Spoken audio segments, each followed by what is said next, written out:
نبی اکرم نور مجسم شفیع معظم صلی اللہ تعالی علیہ وآلہ وسلم کا فرمان عالی شان ہے، سرکار نے فرمایا لقد ہممت ان آمر بالصلاۃ فتقام ثم اخرج بفتیان معهم حزم من الحطب فاحرق على قوم دیارهم یسمعون النداء ثم لا یأتون الصلاۃ۔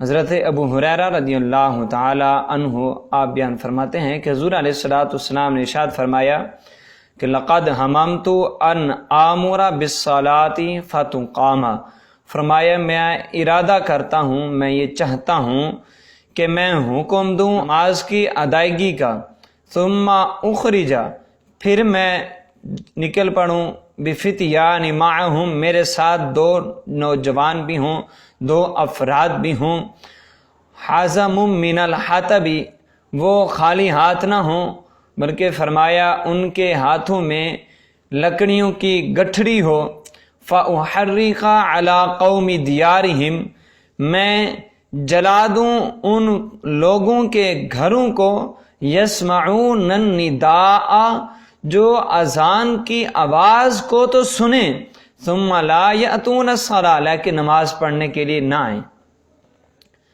میرے بھائیو ذرا اندازہ کیجئے کہ نبی اکرم نور مجسم شفیع معظم صلی اللہ علیہ وسلم جنہیں رحمت للعالمین بنا کر بھیجا گیا، جو ہر وقت امت کے لیے دعا کرتا اللہم اغفر لامتی، اللہم اغفر لامتی، وہ نبی اکرم نور مجسم شفیع معظم صلی اللہ علیہ وسلم جن کی ذات ببرکات سراپا رحمت ہے، آپ فرماتے ہیں کہ میرا دل چاہتا ہے، میں یہ ارادہ کرتا ہوں کہ لوگوں کو کہوں کہ وہ نماز پڑھیں اور میں خود دو نوجوانوں کو لے کر چل پڑوں۔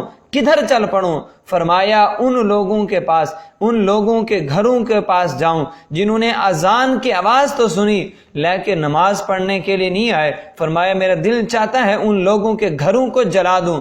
میرے بھائیوں آج ہمارے گھروں میں یہ بے برکتیاں، لڑائی جھگڑے، فتنہ فساد ایسے نہیں ہیں، کوئی وجہ ضرور ہے۔ یہ وجہ سرکار علیہ الصلوۃ والسلام کا یہ فرمان، جس گھر کو نبی اکرم نور مجسم شفیع معظم صلی اللہ علیہ وسلم آگ لگانا چاہیں اسے کون بچا سکتا ہے؟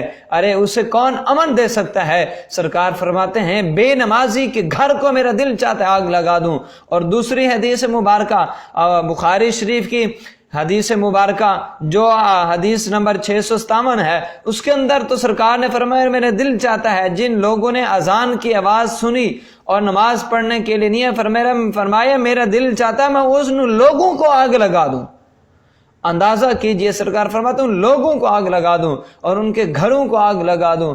اب ذرا اندازہ کیجئے سرکار علیہ الصلوۃ والسلام بے نمازی سے کس قدر ناراض ہیں اور کس قدر ناراضگی کا اظہار فرما رہے ہیں اور کس قدر اس سے نفرت کا اظہار فرما رہے ہیں۔ تو میرے بھائیوں آج ہم دیکھیں ہمارے گھروں میں لڑائی جھگڑے، فتنہ فساد، ناچاکیاں، امن سکون نہیں رہا، بے سکونی ہے۔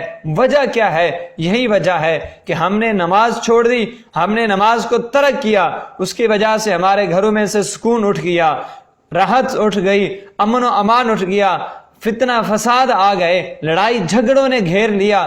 اس لیے میرے بھائیوں اگر گھروں میں امن چاہتے ہو، سکون چاہتے ہو، اگر چاہتے ہو کہ میرے گھر کے اندر امن ہی امن ہو، سکون ہی سکون ہو، برکتیں ہی برکتیں ہوں، رحمتوں کا نزول ہو، اگر یہ چاہتے ہو تو پھر نماز ادا کرو۔ نماز پنجگانہ جو نوجوان ہیں، جو مرد ہیں، وہ مسجد کے اندر جماعت کے ساتھ ادا کریں، جو میری مائیں بہنیں ہیں وہ گھروں کے اندر نماز ادا کریں۔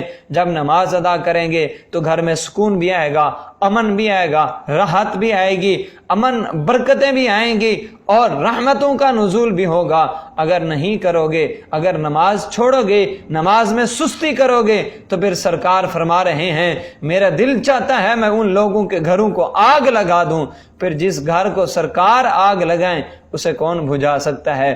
اسے سرکار کی لگائی ہوئی آگ کو بھلا کسی کے بجھانے کے اندر کسی کے اندر ہمت ہے کہ اس آگ کو بجھائے جو آگ سرکار نے لگائی ہو؟ یہی وجہ ہے ہمارے گھروں میں بے سکونی ہے، بے برکتیاں ہیں۔ میں بار بار کہہ رہا ہوں میرے بھائیوں نماز پنجگانہ بجماعت ادا کرو، پھر دیکھو راحتیں کیسی آتی ہیں، سکون کیسے آتا ہے، امن کیسے